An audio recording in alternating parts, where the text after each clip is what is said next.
everyone, I'm Mackenzie and welcome back to the Bambiz channel. Today we're diving into the world of webinar analytics, especially for elder law and estate planning firms.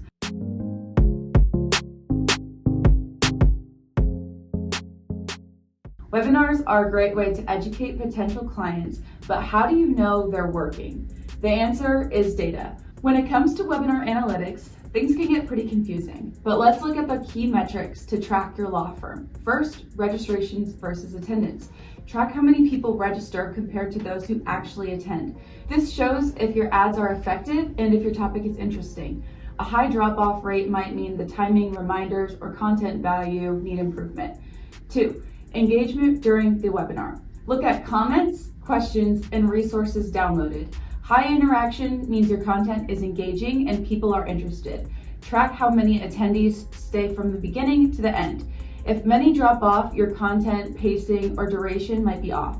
3, feedback is key. Make sure you're following up with your attendees. You can send out surveys after the webinar to gauge satisfaction, content relevance, and presenter effectiveness.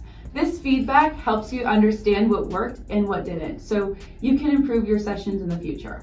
Data can help you do a few things. It can help you refine content to include what resonates with your audience, optimize timing and frequency to reach more people, enhance promotion to increase attendance, and improve interactivity to keep people engaged. Analyzing data isn't a one-time thing. It's about continuous improvement.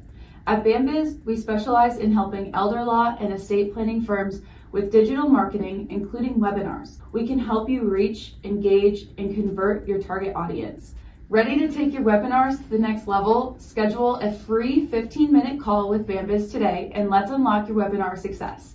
Thanks for joining us today. Don't forget to like and subscribe for more marketing tips for elder law and estate planning practices. And if you have any other questions, leave them in the comments below and we'll be happy to help.